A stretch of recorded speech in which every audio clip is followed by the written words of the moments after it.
बम बम बोले दोस्तों। ये कहानी प्यार और काले जादू पर आधारित है। प्लीज़ इसे ध्यान से सुनिएगा। मेरा नाम मिलन है।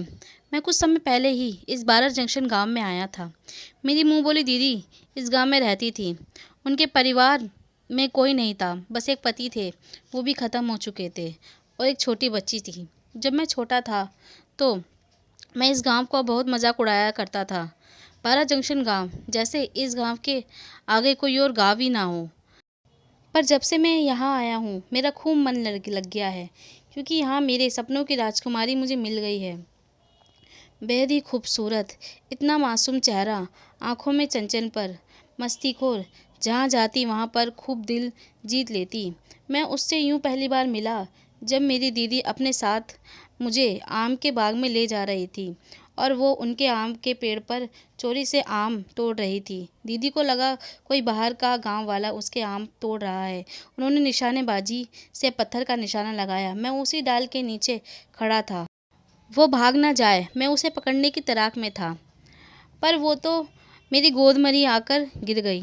मैंने उसे गोद में ही पकड़ लिया। उसका चेहरे पर हाथ था। सहम गई थी वो। तभी दीदी ने आके उसे देखा। वो तो अपने गांव के सरपंच की बेटी थी। उसने लहंगा चोली पहन रखा था, माथे पर छोटी सी काले रंग की बिंदी थी। मैं उसे देखता ही रह गया। दीदी ने उसके कान पकड़े और बोली, तुम इस पेड़ पर आम चुरा रही थी ना? फिर दोनों हंसने लगे। कितनी बार मना किया है तुम्हें, ऐसे आम पेड़ से मत तोड़ा करो, पर तुम बाज नहीं आती। किसी दिन गिर गई तो हड्डी पसली टूट जाएगी। मैं उसे देखते हुए बोला, अब नहीं टूटेगी, मैं जो आ गया हूँ उन्हें संभालने के लिए। मैं तो जैसे अपना ही दिल हार गया था। उसका पल्लू पकड़कर उसे घूरे ही जा रहा था। उसने कहा, तुम्हारा हो गया हो तो मेरा पल्लू छोड़ दो। मुझे तो जैसे कुछ सुना ही नहीं दे रहा था। उसने मेरी तरफ हाथ दिखाया तो मैंने कुछ होश में आया। दीदी बोली, चलो आज तुम्हारी सरपंच जी से ही शिकायत कर देती हूँ। उन्हें भी तो पता चले कि तुम आखिर दोपहरी में कहाँ जाती हो। माफ़ कर दो दीदी इसे, मैंने कहा। वह बोली, इसे क्या क्या लगा रखा है? मेरा नाम अध्यायनी है, और तुम बीच में मत बोलो। वह डांटते हुए मुझे बोली, दीदी चलो ना, अब माफ़ भी कर दो। दीदी ने स्माइल करी और उसे माफ़ कर दिया। फिर वो अपने छोटे छोटे दोस्तों के साथ निकल गई। मैं वहाँ बस उसे जाते हुए देखता रहा। इतने में दीदी ने मेरे कान पकड़े और बोले, ये सब क्या था? मैंने कहा, फर्स्ट साइड लव। अब मैं यहाँ से कहीं नहीं जाऊँगा। दीदी मेरी यहाँ पर ही कहीं नौकरी लगवा दो, तभी मैं यहाँ हमेशा के लिए सेटल हो जाऊँगा। दीदी ने कहा, ठीक है, मैं बात करती हूँ। अभी हम घर चलते हैं। ऐसे ही कुछ समय बीत गया। दीदी ने सरपंच जी के यहाँ पर नौकरी की बात कर ली। मुझे सरपंच जी की गाइड करना था, और मुझे अयाध्यानी से अपने प्यार का इजहार भी करना था। तो यह मेरे लिए एक बहुत ही अच्छा मौका था।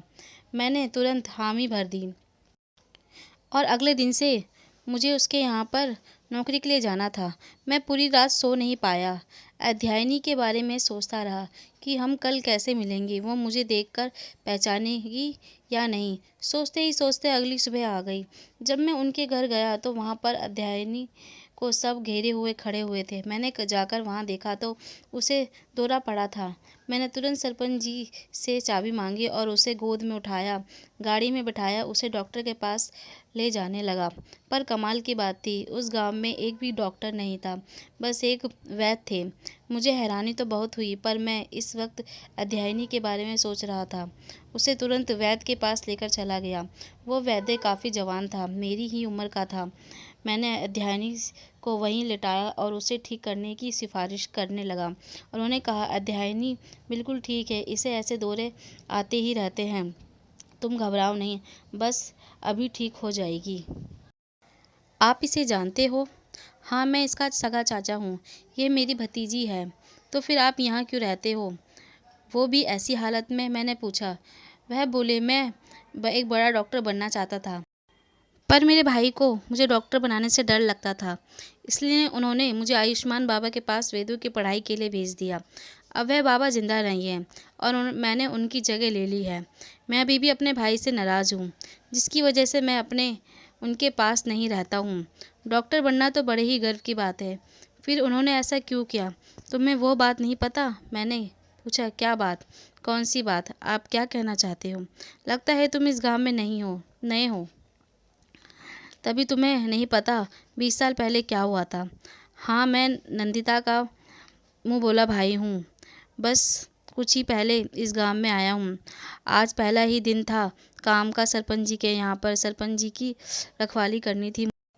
तुम नंदिता के भाई हो मिलन? हाँ, मैं मिलन हूँ। तो तुम आ ही गए इस गांव को बचाने के लिए? मैंने कहा। क्या मतलब? चलो मैं तुम्हें एक जगह दिखाता हूँ। वो मुझे गांव के पास झाड़ियों के अंदर लेकर चले गए। गांव में थोड़े ही दूर पर वो मकान, घनश्याम मेला घर। मैंने पूछा, यह किसका घर है? यह एक डॉक्टर का घर था 20 साल पहले। डॉक्टर राजेश उनकी पत्नी और 2 बच्चे के साथ यहाँ पर रहने आए थे। मैं उस समय काफ़ी छोटा था, पर गांव वालों ने सुना था कि पहली उसकी पुतनी कुछ ठीक नहीं थी। वह बहुत बीमार रहती थी। पहले वो उनका इलाज डॉक्टरों और आयुर्वेदिक तरीक़ों से कर रहे थे, पर उनकी पत्नी ठीक नहीं हो पा रही थी। वह अपनी पत्नी से बहुत प्यार करते थे, इसलिए उन्होंने गलत रास्ता अपना लिया था। वो काला जादू करने लगे थे। वह कई रहस्यमय किताबों को पढ़ते थे और फिर आधी रात को उसका रियाज़ करते थे। उन्होंने कालू जादू की शक्तियों को एक एक लॉकेट में उन्होंने वह लॉकेट अपनी पत्नी को पहना दिया। वो लॉकेट बाहर की गलत शक्तियों से उनकी रक्षा करता था, पर अभी भी उनका एक रियाज और बाकी था।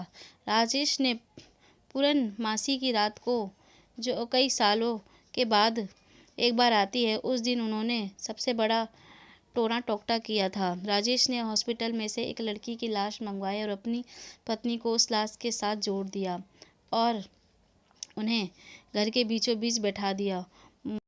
मंत्रों से बने विशिष्ट मंडल में बैठा दिया। वो उस लड़की की आधी उम्र अपनी पत्नी की उम्र में डालना चाहते थे, ताकि उस लड़की की बची हुई ज़िंदगी उनकी पत्नी को मिल जाए, पर ऐसा नहीं हो पाया।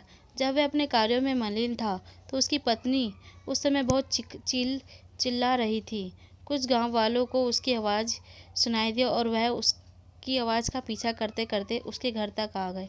वहाँ जाकर उन्होंने उस बच्ची की लाश को हवा में उड़ते हुए देखा और राजेश, जिसको कोई होश ना था, उसे लगा कि उसी की गांव की लड़की है और राजेश उसे मारना चाहता है, पर वो तो पहले से ही मरी हुई थी।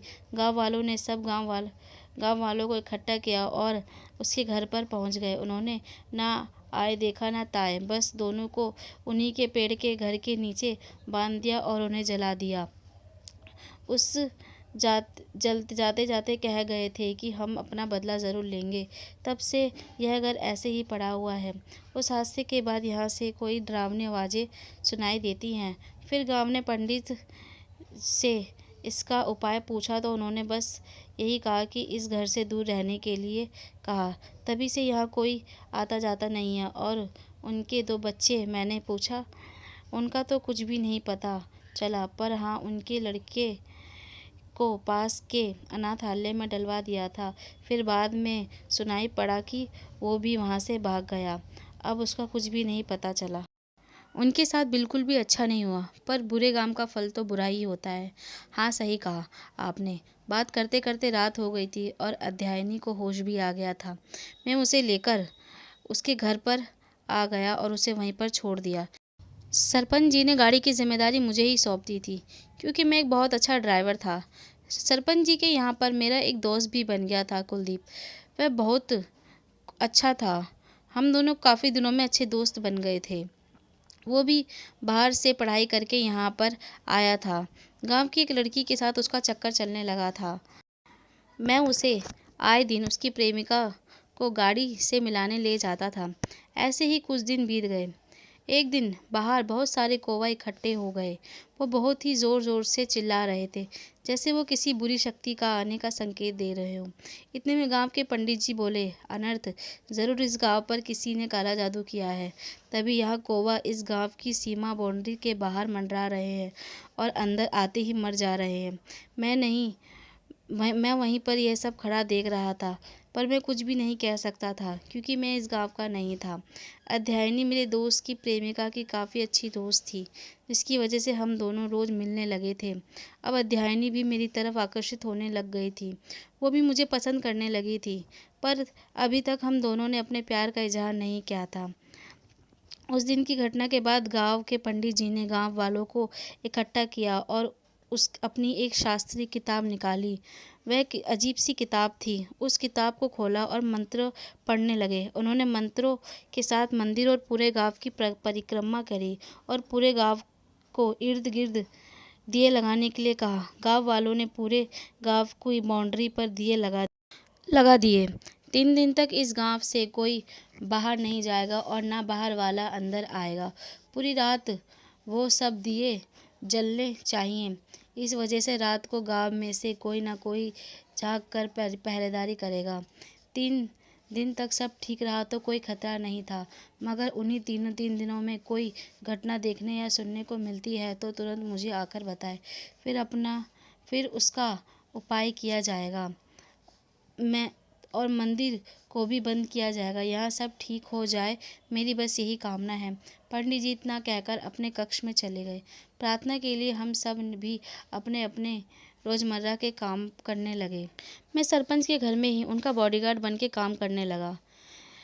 तभी पीछे से किसी ने मेरा हाथ पकड़ा और मुझे कमरे में खींच लिया। मैं तो पूरी तरह से डर गया था, पर अध्यायनी थी। उसने मुझे बहुत प्यार से देखा और मुझे एक लॉकेट पहना दिया।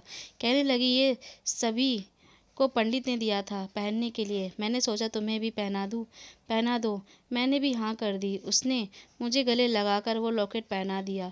उसका दिल बहुत ज़ोरों से धड़क रहा था। मेरा भी दिल पिघल रहा था। मैं उसे अपनी बाहों में भरना चाहता था, उसे अपने दिल की बात कहना चाहता था। पर इतने में ही मेरा दोस्त कुलदीप वहाँ पर आ गया। हम दोनों ने अपने आप को संभाला और अपने अपने काम पर निकल पड़े। 2 दिन तक तो कुछ नहीं हुआ, पर तीसरे दिन मेरे दोस्त कुलदीप और उसकी प्रेमिका भागने की तैयारी करने रखे। उन्होंने गांव की सीमा को लांघ दिया और ट्रेन की तरफ भाग चले।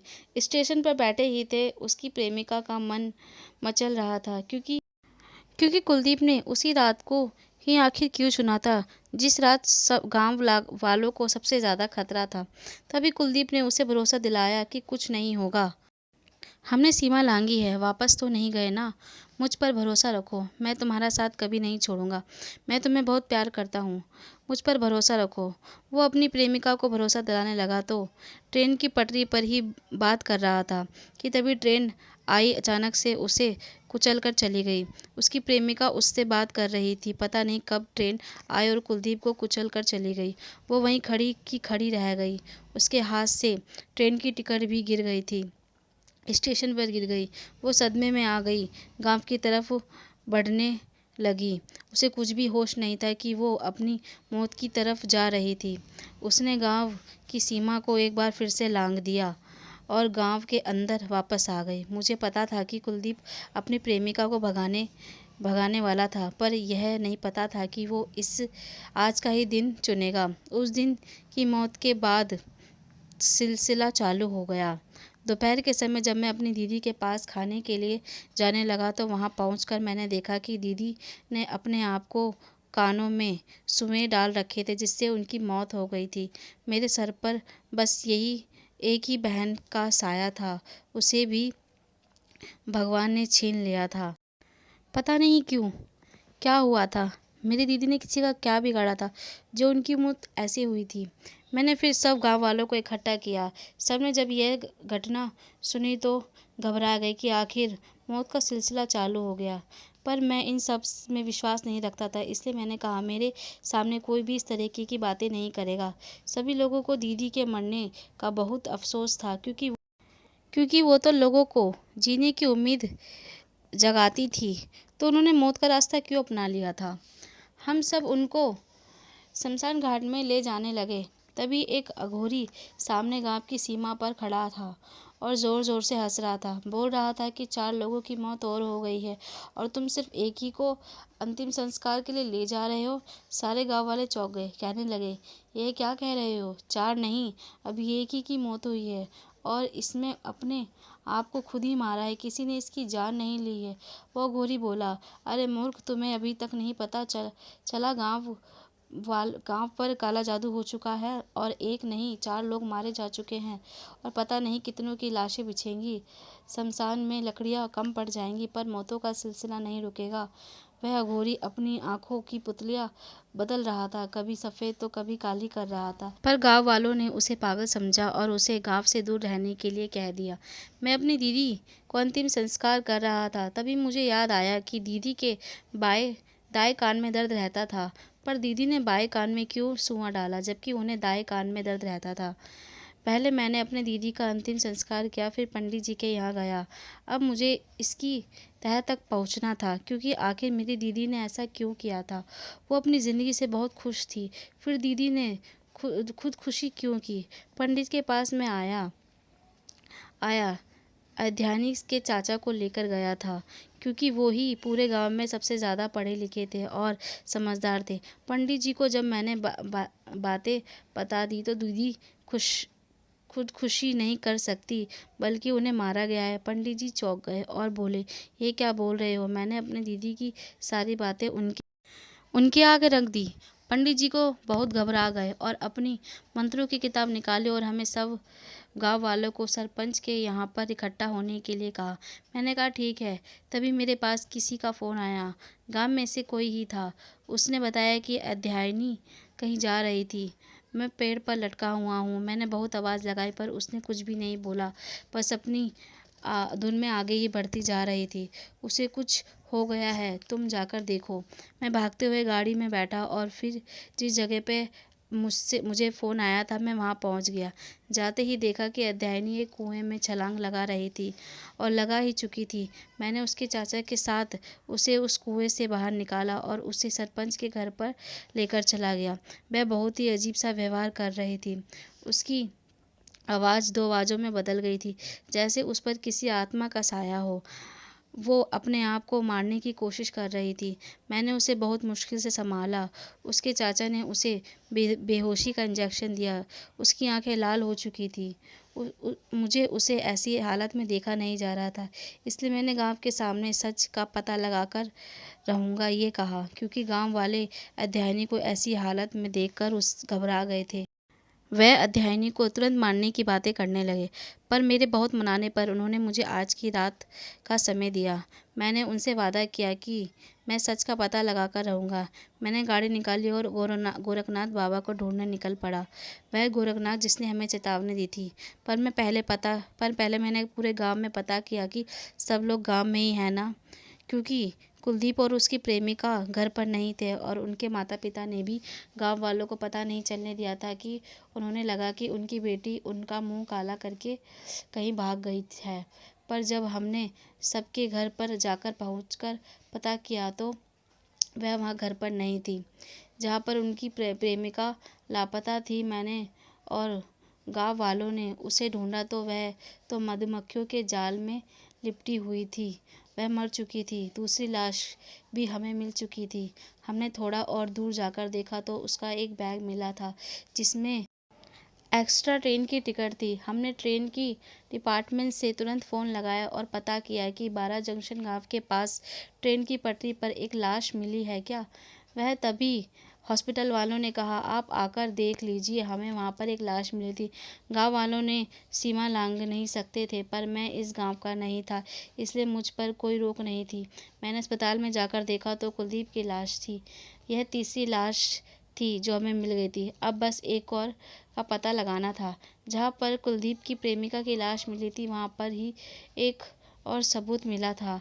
गांव में से किसी बूढ़े आदमी का बैग मिला था।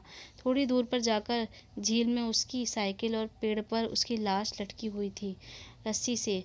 फिर मैं तुरंत ही गांव में वापस चला गया। उसका पता उसके चाचा ने लगाया था। वो गांव का ही बुजुर्ग आदमी था। धीरे धीरे करके ये गुत्थी सुलझती जा रही थी, पर अभी भी गोरखनाथ बाबा का कहीं पता नहीं चला था। मैंने सब सबूत इकट्ठा किए और सरपंच के यहाँ पर पहुँच गया और गाँव वालों को इकट्ठा किया। वहाँ पर सबको बताया कि गाँव के लोगों एक दूसरे को मरते हुए देखकर खुद अपने आप को मार रहे हैं। जैसे कि पहले कुलदीप और उसकी प्रेमिका ने बाहर जाकर सीमा लांघी, पर गए तो 2 पर अंदर सीमा एकने लागी और कुलदीप ने अपनी प्रेमिका के अंदर पहुंचकर वह सीमा लांगी थी। जब उसने कुलदीप की मौत देखी तो उसे कुछ होश नहीं रहा और वो मधुमक्खियों के जाल में चली गई। उसे जाते हुए बूढ़े बाबा ने देख लिया था। वो उसे बचाने के चक्कर में अपनी साइकिल झील में गिर गई और उस बूढ़े बाबा ने अपनी मौत देखते ही अपने आप को फांसी पे लटका लिया। मेरी दीदी को उसी रात ज़ोर से आवाज़ आई तो उस आवाज़ का पीछा करते करते वह बूढ़े बाबा की मौत देख ली। वो भी उसके वश में हो गई। अगले दिन ही मेरी बहन ने भी अपने आप को मार डाला और वो कान में सुआ डाला जो कान बिल्कुल ठीक था। मेरी बहन मरते हुए अध्यायनी ने देख लिया था। उसी पल वो भी काबू में आ गई, जादू के वश में आ गई। तभी उसने अपने आप को मारने की कोशिश की थी। तभी वो भी काले जादू की गिरफ्त में है। हमें जल्द से जल्द इसका इलाज करना पड़ेगा। पंडित जी तुरंत अपनी शास्त्रीय किताब निकाली और बोले, हमें तुरंत ही अध्यायनी की बलि देनी पड़ेगी, तभी हम इस गांव को मुक्त करवा सकते हैं। इस किताब में यही लिखा है। सब गांव वाले फिर एक बार भड़क पड़े, पर मैं यह नहीं होने दे सकता था क्योंकि मैं अध्यायनी से प्यार करता था। मैंने उनके आगे हाथ जोड़े और थोड़ा सा समझा समय और मांगा, पर इस बार गांव वालों को मनाना थोड़ा मुश्किल था, पर मान गए। मुझे 3 घंटे का समय दिया गया। मैंने इस बार अध्यायनी के चाचा को सब कुछ संभालने के लिए छोड़ दिया और गांव से बाहर आ गया। जब मैं बाहर आया तो मैंने गोरखनाथ बाबा को ढूंढने की बड़ी कोशिश की, पर मैंने उन्हें कैसे भी ढूंढ निकाला था। जब मैं उनसे मिला उन्होंने मुझे मेरी आहट से ही पहचान लिया और मुझे कहा, तुम आ गए। मुझे पता था तुम यहाँ ज़रूर आओगे। पता लगाने की यह मौत का सिलसिला कैसे रोका जाएगा। उन्होंने मेरा हाथ पकड़ा और एक गुफा में लेकर चले गए। उन्होंने जब तक मेरा हाथ नहीं छोड़ा जब तक हम सही जगह पर पहुँच नहीं गए हों। गुफा के अंदर जाते ही वहाँ किसी ने मंत्रों का जाप बांध रखा था। काफ़ी काफ़ी भयंकर मंजर था वो। एक अघोरी, सच्चा अघोरी, जो अपनी मौत तक को गले लगा सकता था अपना मकसद पूरा करने के लिए। गोरखनाथ बाबा ने जैसे ही उस मंत्रों के जाल को छुआ, वह बोले, गांव वालों को इस जाल से निकालना बहुत मुश्किल है। ये बहुत बड़ा काला जादू है। यह तो जिसने भी किया है वह बहुत ही अकेला नहीं है, उसके साथ कोई और भी शामिल है। जिसे यहाँ मंत्रों का काला जादू मनाया है वो जिंदा ही नहीं है। फिर कौन है गांव में जो उसकी मदद मरने के बाद भी मदद कर रहा है। थोड़ी दूर पर ही हमें एक झोला दिखाई दिया। झोले के अंदर कुलदीप की फ़ोटो थी, उसके माता पिता के साथ ही। डॉक्टर जिसे गांव वालों ने पहले मार डाला था, कुलदीप उसका ही बेटा था। जब मैंने अनाथालय में उसका पता लगाया तो स्कूल वालों ने बताया कि वह बच्चा नॉर्मल नहीं था। पता नहीं क्या जाप करता रहता था, किसी को जल्दी से अपने काबू में कर लेता था। यह सर जिसको पैरालाइज हो गया है, यह उसी ने किया था। उसे रोक पाना बहुत मुश्किल होता जा रहा था। वह जहाँ मर्जी जादू टोने की विद्या लेकर बैठ जाता था। हमने उसे कई बार रोकने की कोशिश भी की, पर वो तो जैसे किसी मकसद के लिए जी रहा था। कुछ समय पहले ही उससे कोई अघोरी मिल गए, पता नहीं उनके साथ वह कब निकल गया। हमने भी परेशान होकर उसे उसी के हाल पर छोड़ दिया। मैं समझ गया था कि कुलदीप ही है जिसने वह सीमा तोड़ी थी। उसके झोले में वही किताब थी जो गांव के पंडित जी के पास थी। तो क्या पंडित जी यह सब करवा रहे थे? उसके मरने के बाद भी उसकी मदद कर रहे थे? बहुत से सवाल थे और इनका जवाब मुझे गांव में ही जाकर पता चलेगा। मैं गोरखनाथ बाबा को लेकर गांव में पहुंच गया। रास्ते में उन्होंने मुझसे पूछा कि उस आत्मा ने तुम्हें क्यों परेशान नहीं किया, तुम भी तो उसका शिकार बन सकते थे, फिर उसने तुम्हें कुछ क्यों नहीं कहा? पता नहीं बाबा, तुम्हारे साथ कोई आधुनिक शक्तियाँ हैं जो तुम्हारी मदद कर रही हैं। जिससे मैं बाबा को लेकर गांव में पहुंच गया। वहां जाकर देखा तो सब गांव वाले एक जगह इकट्ठा थे और सबके हाथों में जैसे खून खून निकल रहा था, जैसे किसी ने उनकी बलि दी हो। सब लोग किसी आत्मा के वश में थे, पर वो कौन था यह पता लगाना था। मैंने और बाबा ने पंडित को ढूंढा, वो भी उन्हीं के साथ खड़े हुए थे। उन पर भी वशीकरण किया हुआ था। तो जब पंडित ने नहीं किया तो फिर कौन है? मैंने पंडित की किताब देखी तो उनकी किताब सेम वैसी ही थी जैसे अघोरी की किताब थी। किसी ने अघोरी और पंडित जी की किताबें बदल दी थी। कुछ भी समझ नहीं आ रहा था कि कौन है। तभी एक बिजली कड़की और पास के पेड़ में आग जलने लगी। अध्यानी भी उसी जगह पर बेहोश हुई थी। सबने एक एक करके उस आग की तरफ बढ़ने लगे। तभी गोरखनाथ बाबा ने मुझे सरपंच जी के यहाँ जाने के लिए कहा, क्योंकि वो ही यहाँ पर नहीं थे। मैं यहाँ पर सब संभालता हूँ, तुम जाकर पता करो। मैं भागते भागते सरपंच जी के यहाँ पर पहुँच गया, पर गांव वालों ने उन्हें मार रखा था, क्योंकि वह अध्यानी को मारना नहीं चाहते थे और सरपंच जी यह नहीं होने देना चाहते थे। गांव वालों ने उनकी एक न सुनी और उन्हें मार कर वहीं छोड़ दिया। जब वह पहुंचा, मैंने कहा, तुम्हें मुझे आपके भाई ने बताया था कि अध्यायनी आपकी अपनी बेटी नहीं है, तो मैं आप उसकी बचपन की फ़ोटो देख सकता हूँ? वह चौंक गए और कहने लगे, नहीं, मैं तुम्हें यह बात नहीं बता सकता। मैंने कहा, यह वक्त नहीं है। सब गांव वाले अपनी काले जादू की शक्तियों में लिपट चुके हैं। प्लीज़ बताइए कहाँ हैं? उन्होंने मुझे घर के अंदर भेज दिया। सरपंच जी के यहाँ पर एक कैद खाना था। मैं वहाँ पहुँच गया। वहाँ जाकर देखा तो जादू टोने के पूरा जाल बिछा रखा था। एक से एक बढ़कर काला जादू किया रखा था। थोड़ी दूर पर ही एक टेबल पर फ़ोटो रखी हुई थी, जिसमें डॉक्टर के पूरे परिवार की फ़ोटो थी। उसके माता पिता और कुलदीप और उस एक लड़की के साथ लड़की की फ़ोटो थी। सरपंच जी के पास गया और पूछा, यह कौन है? उन्होंने बताया कि अध्यायनी है। मुझे तब समझ नहीं आ रहा था कि मैं क्या कहूँ। मैंने कहा, आपने एक नागिन को अपने घर में पनाह दे रखी है। आपको पता है ये सब कौन कर रहा है? अध्यायनी, डॉक्टर की बेटी, फिर वापस से उसी जगह पर आ खड़ा हुई है। आपने उनके परिवार को ख़त्म किया, अब वो पूरे गांव को ख़त्म करने वाली है। बाबा उसे संभाल रहे हैं और मुझे भी वहाँ जाना पड़ेगा। मैंने वहाँ जाकर देखा कि बाबा पूरी कोशिश कर रहे हैं, पर वह टिक नहीं पा रहे हैं।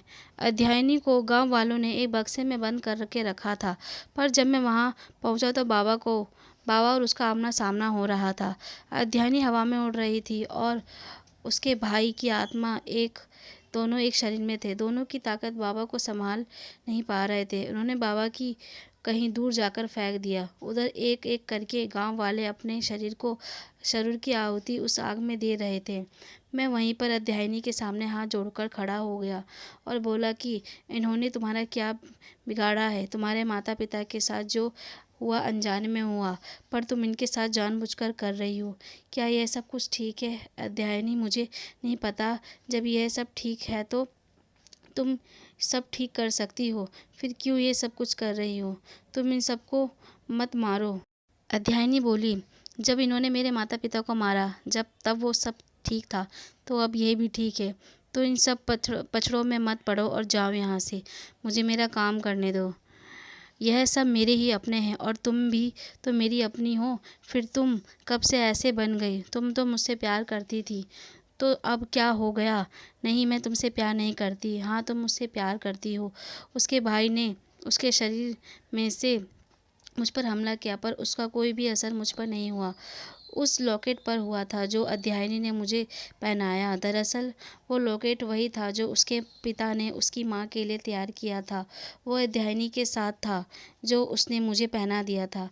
मैं समझ गया कि अध्यायनी को मेरी जान बचानी थी, इसलिए उसने अपने भाई के मरने से पहले ही मुझे लॉकेट पहना दिया था। मैंने चिल्लाते हुए बोला, तो ये क्या है? तुम्हारे प्यार की निशानी जो तुम्हारे पापा ने तुम्हारी मम्मी के लिए बनाई थी और तुमने मुझे पहना दी। नहीं, मैं तुमसे प्यार नहीं करती। जाओ यहाँ से। मुझे परेशान मत करो। तुम मुझसे प्यार करती हो। मैं उसे किसी भी तरीके से उस घेरे से बाहर निकालना चाहता था, क्योंकि मुझे बाबा ने बताया था कि उसकी आधे से ज़्यादा शक्तियाँ उस घेरे में हैं। जब हम दोनों एक दूसरे से बहस कर रहे थे तो उसके भाई की आत्मा को गुस्सा आया और वो अयाध्यानी के उस घेरे से बाहर निकल आया। बाहर निकलने के बाद उसके भाई की शक्तियाँ कमज़ोर पड़ गई और अयाध्यानी को मैंने वो पल याद दिलाए जो हमने एक साथ बिताए थे। वो भी मुझसे प्यार करती थी, पर बदले की आग में उसे ऐसा बना दिया था कि उसने दिल की ना सुनकर दिमाग की सुनी। पर अब अध्यायनी के होश आ गए थे। उसने मेरे कान में कहा कि यह मौत का सिलसिला मेरे मरने के बाद ही ख़त्म होगा। तुम मुझे मार दो। उसने अपने दूसरे हाथ में से मुझे चाकू पकड़ा दिया। मैं उसे नहीं मारना चाहता था, पर गांव वालों की जान भी बचानी थी और अध्यायनी को यह सब रोकना भी था। इसलिए उसने अपनी मौत चुनी। मैंने उसे गले लगाकर उसकी पीठ पर चाकू घोंप दिया। 2 बार मैंने उसे चाकू मारा। मैं उसे बहुत प्यार करता था, पर उसे प्यार करने के बदले मुझे उसकी जान लेनी पड़ेगी, यह मैंने कभी भी नहीं सोचा था। उसने मेरे आगे हाथ जोड़े और अपने किए की माफ़ी मांगी और मेरे कंधे पर ही अपना दम तोड़ दिया। उसके मरते ही आग बुझ गई और सब गांव वाले वहीं पर ही बेहोश हो गए। सुबह होते ही सबको होश आ गया, पर जब उन्हें डॉक्टर और उनके परिवार के बारे में सब पता चला तो गांव वालों ने बीच चौराहे पर उन सबकी मूर्तियां बनवाई ताकि वह रोज़ उन्हें नमन कर सके और अपने किए की माफ़ी मांग सके। उन्होंने सिक्के का एक पहलू देखा और डिसीज़न ले लिया, मगर वो सच्चाई जानने की ज़रा भी कोशिश नहीं करी। तो अगर वो कोशिश करते तो आज शायद डॉक्टर का परिवार ज़िंदा होता। अध्यायनी को मैं अभी भी बहुत प्यार करता हूँ। वो मेरे अब रोज़ ख्यालों में आती है। मैं इसी तरह से उसे बहुत खुशी से और प्यार से अपने दिल में सजा कर रखूँगा। मैं नीता आपसे विदा लेती हूँ। फिर मिलूँगी अगली कहानी में। धन्यवाद।